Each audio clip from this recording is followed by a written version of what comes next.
Alaska crab fishing. Ah, what a job. The most dangerous occupation in the world, they say. Well, I've had a few buddies go overboard in the past, and fortunately there had been some capsizings and missing vessels over the years, but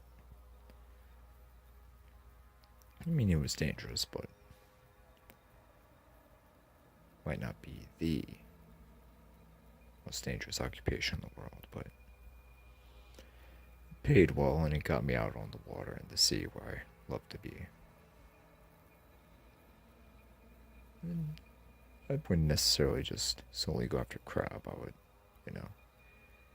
go on halibut vessels and salmon vessels as well, but this particular time of year is really good for snow crab. Go out into the Bering Sea and smorgasbord after smorgasbord after smorgasbord. As much crustacean as you can imagine. The Bering Sea was basically the Garden of Eden. So plentiful, so abundant.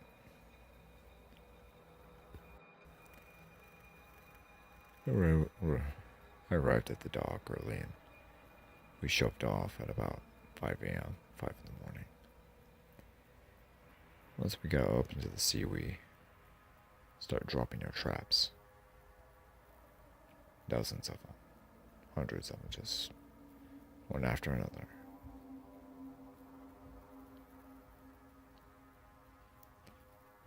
It was starting to get nightfall, and after a hard day's work, the crew was unwinding from the day, and I was up in the flight house, the wheelhouse with the captain. I'd been working with him for 5 years, and things had gone quite well. I was second in command, and him and I were one of the more well-known duos in the industry. One of the better people, some of the better people in the industry as well, I might add. Him and I would get to talking, and he told me the story.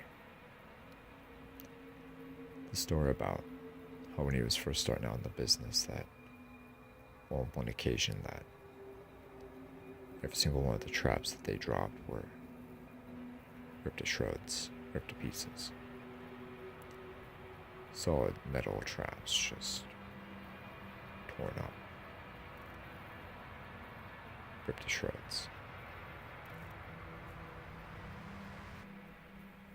I asked him, what do you think actually did it? No telling, Pete. No telling. I'd never heard of something that could completely total a metal crab trap like that and just make off with all the contents. Everything was completely gone. The trap was torn up and there were absolutely no crabs, not as much as a fractured shell.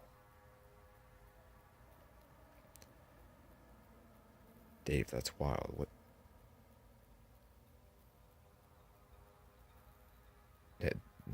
I've never heard of that before.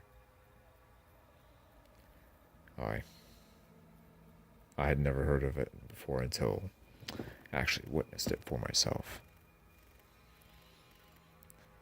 What was interesting was that on our sonar, we picked up this big 60-foot thing in the water. We saw a black shadow at the very spot the thing was, and it never surfaced, and we never got to see what it really was. But if I was a betting man, I would say that that thing might have had something to do with it. What do you think it was? Captain Dave shrugged his shoulders. There's no telling.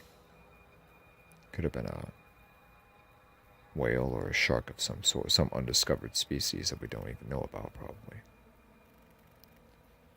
Just tore right through all that metal and just had its way. Odd. I wonder if that might have had something to do with some of the vessels going missing in the past. Dave shrugged his shoulders again. Who knows? A lot of times those vessels go missing in completely normal seas with clear days, clear skies, clear weather. Nobody knows what happened to them. There's no tsunami, no rogue waves, nobody knows.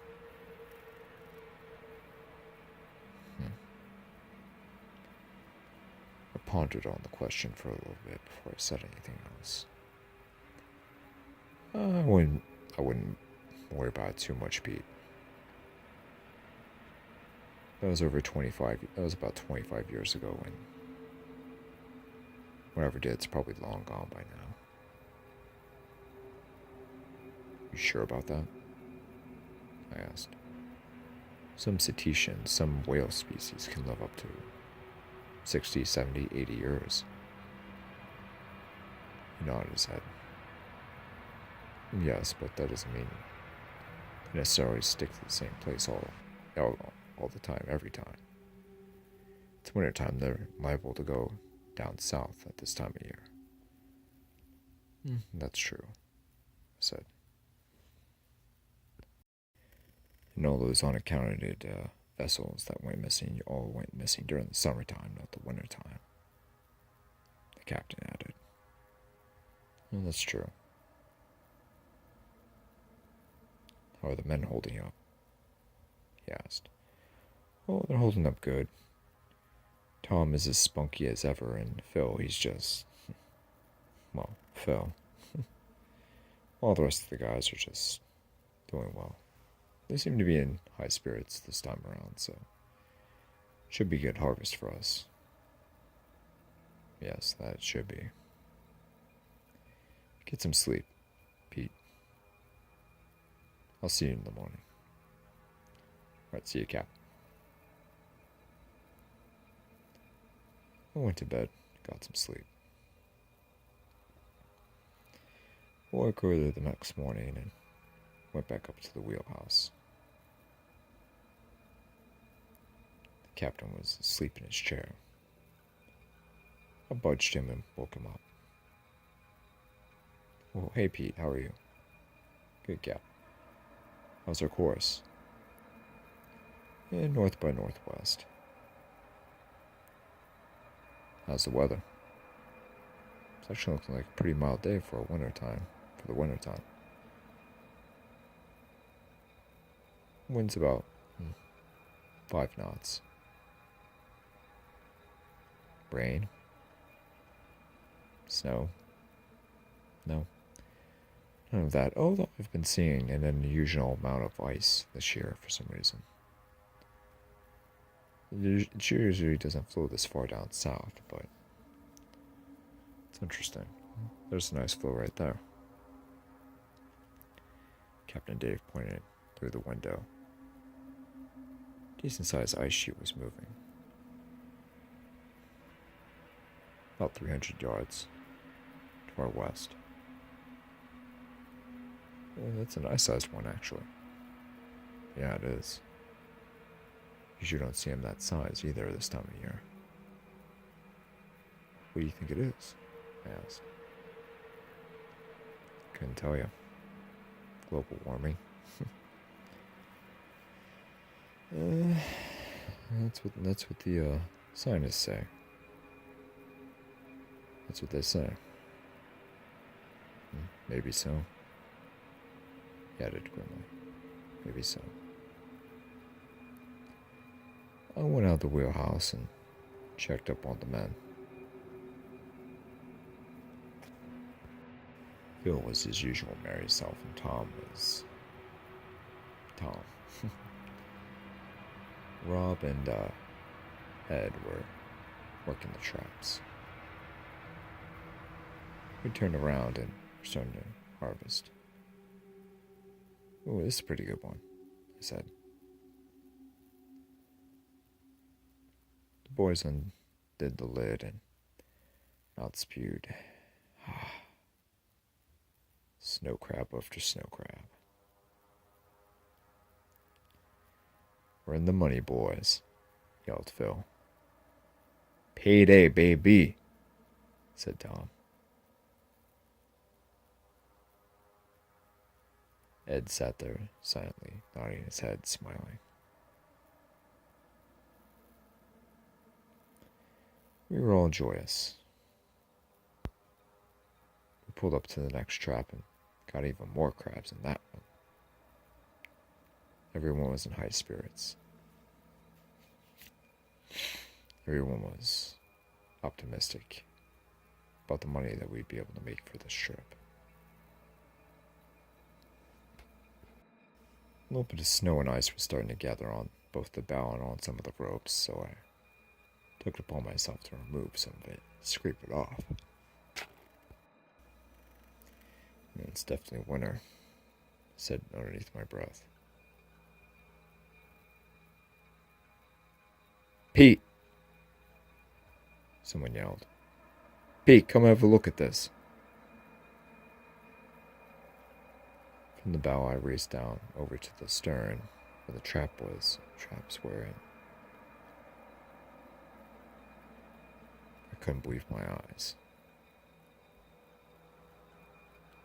The metal trap was ripped apart, crushed in some areas.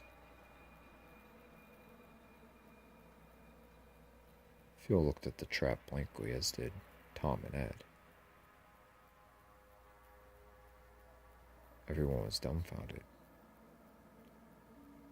Everyone didn't know what to make of it. It was just... I'm getting the captain, I yelled. Went up to the wheelhouse and told the captain the situation. So we put the ship in neutral and came down and had a look. I'll be damned, he whispered. The crewman caught the look in his eyes and the look in his face. You seem unsurprised, said Phil. Captain Dave nodded. You've seen something like this before, haven't you? Asked Tom. Yes, I have. 25 years ago.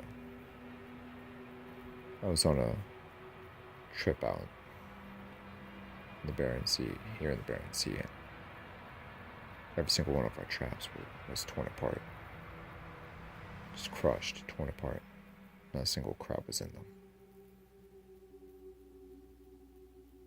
Every single one? Asked Ed dumbfoundedly.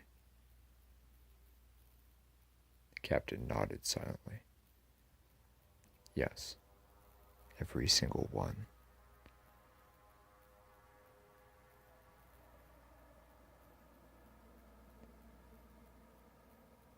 Brief silence swept upon the boat. Nobody knew what to say.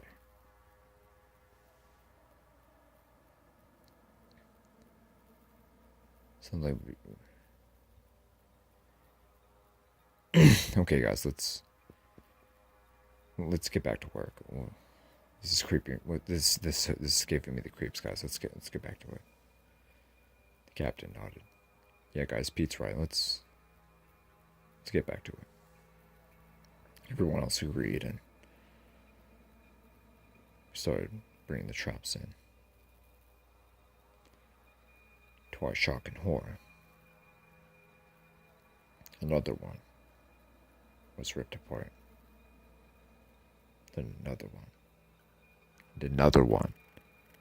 And another one.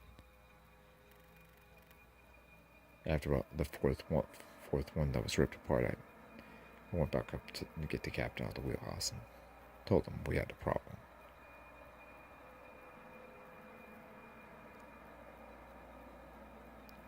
What's doing this?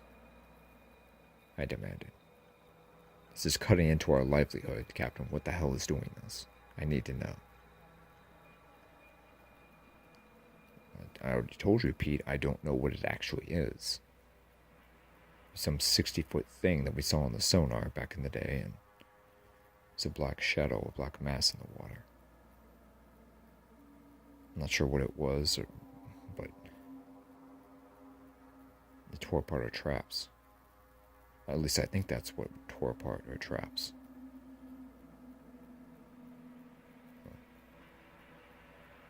Continued on, but only 3 of the remaining traps had crabs in them. All the rest of them were torn to bits.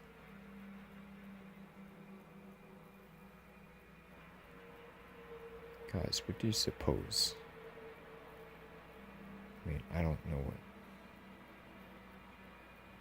Pete, come take a look at this. The captain shouted from the wheelhouse. I went back up to the wheelhouse where the captain was.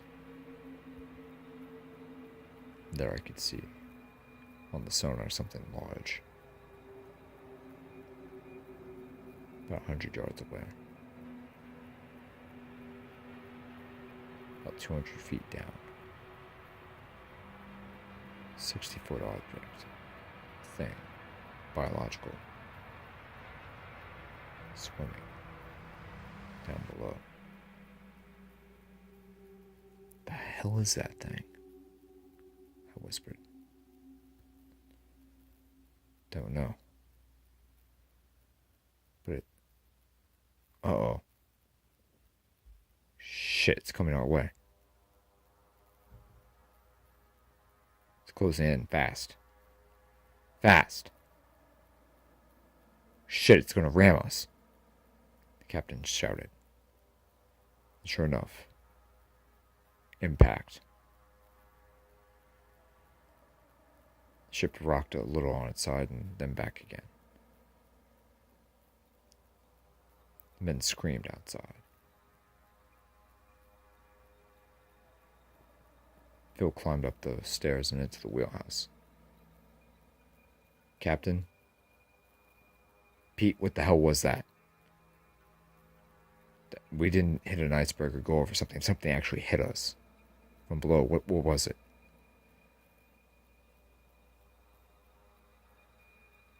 I didn't know what to say to him.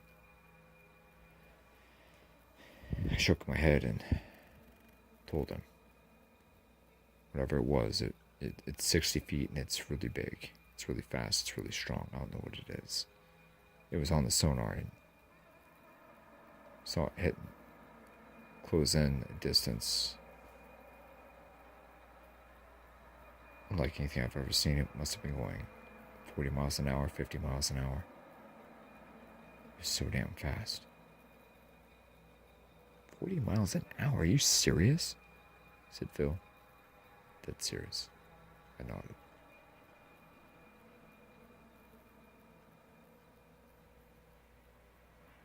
Captain, come take a look at this.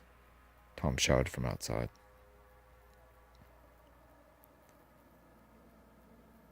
Both the captain and I and Phil went outside. We can see this terrible looking dorsal fin jutting out from the surface of the water. It's enormous. 10, maybe 12 feet high. Just this black tower of death coming out of the water. The fuck is that thing? I shouted. Captain Dave remained silent. His eyes narrowed. His face hardened. His jaw tightened. It was almost as if he was focused on an opponent. An enemy who he was about to go into battle with. An all-out fight to the death, and he was game for it. Looks like a seasoned professional boxer, cage fighter, sizing up an opponent, knowing that only one would walk out alive. The hell is that thing? Shouted Phil. It looks like an orca's dorsal, but it's too damn big. It's so fucking big. My God. The animal rolled, exposing an enormous torso and body, diving down, exposing a solid black tail fin, twice the size of an orca's, and completely black. No white under color, just solid black.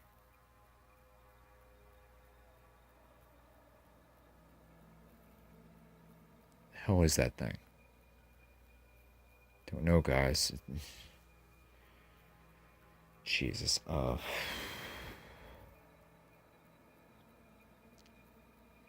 Captain, we got any spear guns? Rifles, anything?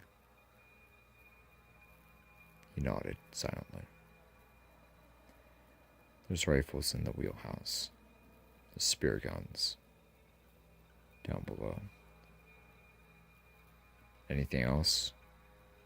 Depth charges? Flare guns? Yeah, there's flares. He nodded.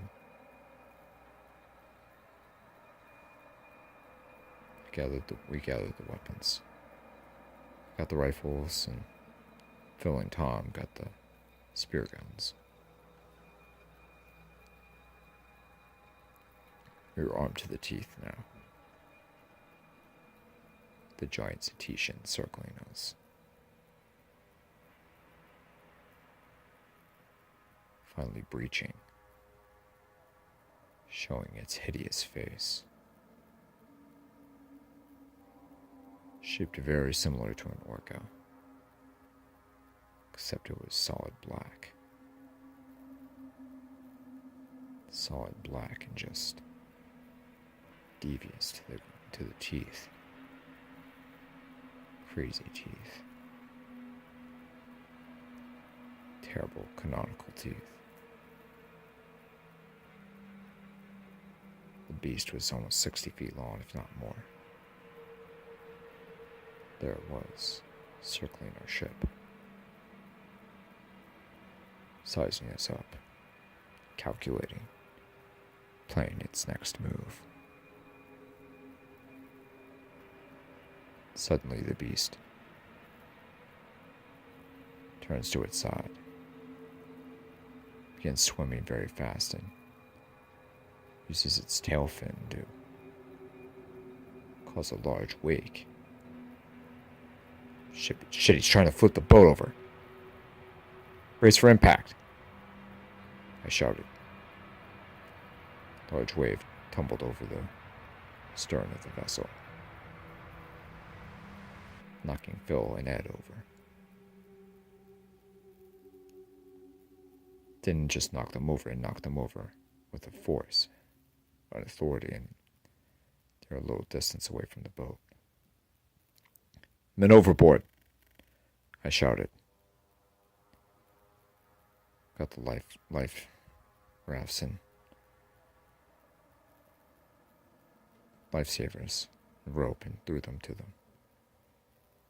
They both grabbed a hold, but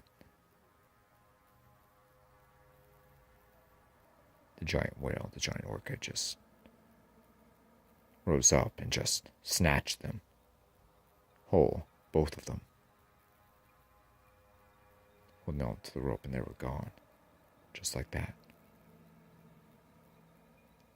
The beast dived back down again. I radioed in the Coast Guard and made a distress signal. Turned to the captain, but he was still motionless, eyeballing the beast. We both looked at each other. We looked down at Tom, and we nodded. I took a rifle and he took a spear gun. before either one of us can get a shot off. The animal dove back down.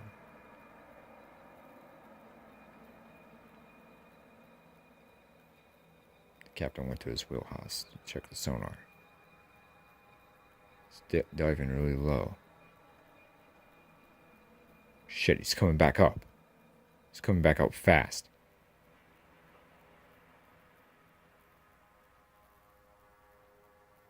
An explosion out of the water. The giant beast exploded out of the water, jumping, showing its full majesty, his full frame, his full body size. The thing was enormous.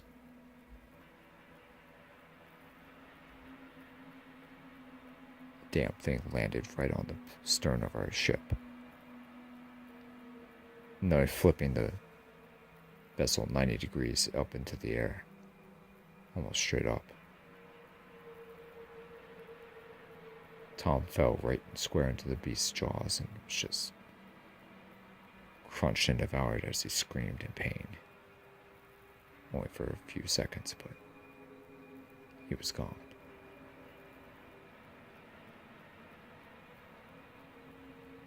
As was the other man. He too was swept up and gone.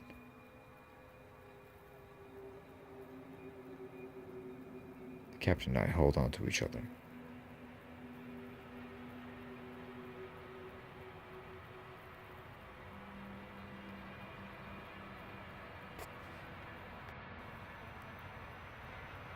But it was no use.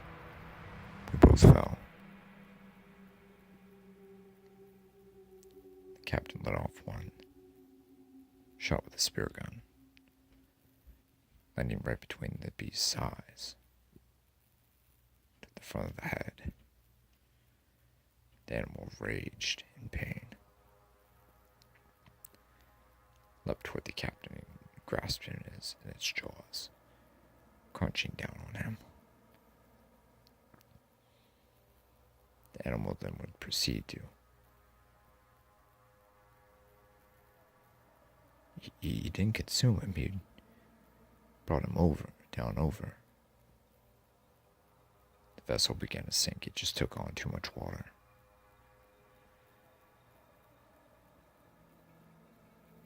Absolutely agonizing cold water,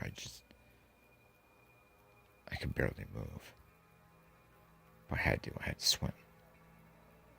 Swim out to an ice floe.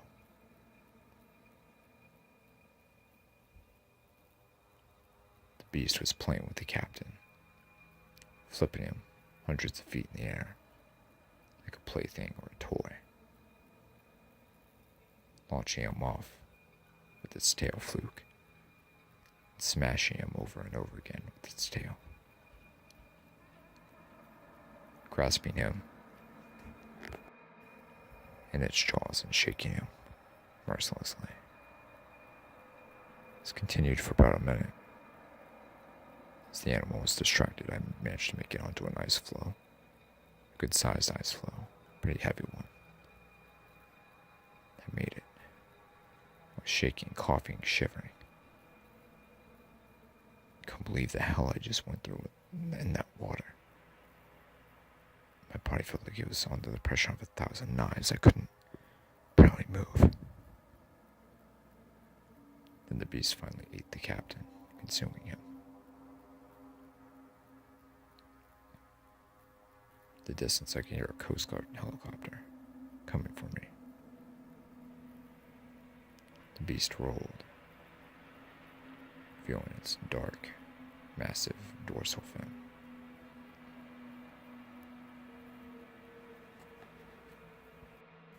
The helicopter came zooming in. I gathered all the strength I had, stood up and started waving my arms on the ice floe. The helicopter began to swing in low. I turned my attention back to the ocean, but couldn't find the giant orca. Once again, the animal exploded through the surface of the ocean.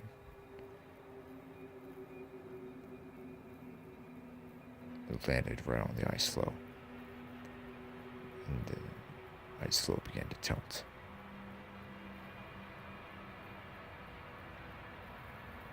The helicopter swung in. They lowered a ladder for me, and right as I was beginning to slide down, I managed to grab the ladder. Oh, I made it. I'm safe. The helicopter began to take off. The giant orca reared back and went back into the ocean.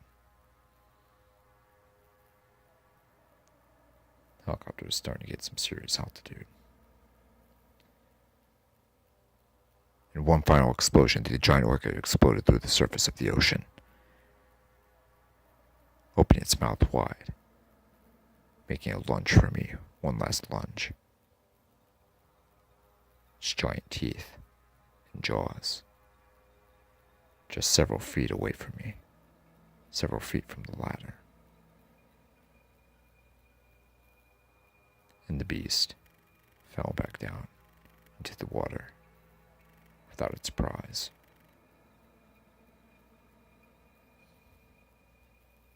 I sighed. What little sunlight remained in that day, and looked toward it, closed my eyes, and thank God that I made it out alive.